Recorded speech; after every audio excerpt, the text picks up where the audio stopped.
Une gerbe au fond de la baie de Saint-Pierre pour commémorer la catastrophe de 1902. C'est l'idée d'une poignée de plongeurs. Ils sont descendus pour cela à 45 mètres de fond. Je vous laisse découvrir ce reportage de Jacques Delblond.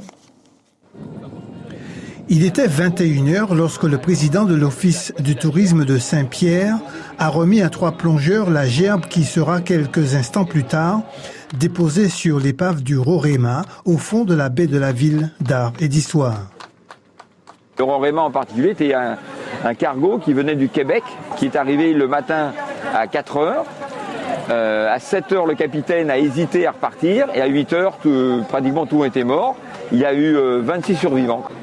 L'idée de déposer cette gerbe au fond de l'eau est venue de 3 amis qui voulaient ainsi rendre hommage à tous les marins disparus lors de l'éruption de la montagne Pelée. C'était le 8 mai 1902.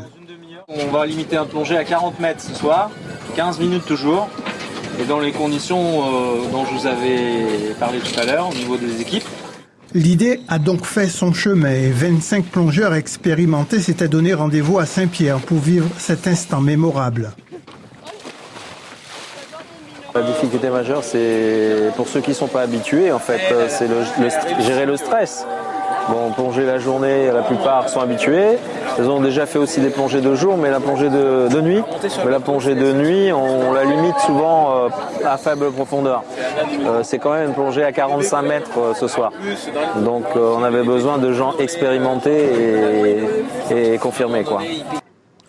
Les conditions de plongée ont été exceptionnelles, pas de vent ni de houle. Une eau moyennement claire à cause de l'afflux de plancton, de crevettes, de poissons ou de calamars attirés par l'éclairage des projecteurs. Et le moment le plus intense fut celui où le capitaine Mark Verstraete, ancien membre de l'équipe du commandant Cousteau, a attaché la gerbe sur l'étrave du Roraima. S'en est suivi un instant de recueillement observé par tous les plongeurs. Nous pas qu'à oublier les autres, sur la gerbe, on pouvait lire quelques mots inscrits en lettres dorées. Sitôt fait, tout le monde est remonté à la surface. Cette plongée de nuit, à cette profondeur et en ce lieu était une première. Les émotions furent grandes. Il y avait beaucoup de lumière, ce qui donnait en fait une ambiance tout à fait particulière et atypique. Et ensuite, quand on arrive sur l'épave, en fait, on voit tous les faisceaux qui se croisent et qui donnent une certaine image de l'épave qu'on n'a pas de jour et qui rendait d'autant plus avec le dépôt de gerbe une image vraiment de souvenir et de mémoire. C'est une grande émotion parce que effectivement, ça nous ramène en 1902 et on essaye de penser ce qui a pu se passer. Tous ces bateaux qui ont brûlé et coulé au fond de l'eau avec les gens à bord, c'est quand même des sensations fortes. Hein. La plongée que je viens de faire là était extraordinaire. C'est un moment exceptionnel puisque c'est ici que j'ai rencontré Cousteau sur les Calypso et j'ai embarqué sur les Calypso il y a maintenant quelques années, c'est en 1980, après avoir plongé sur l'épave du Roraima.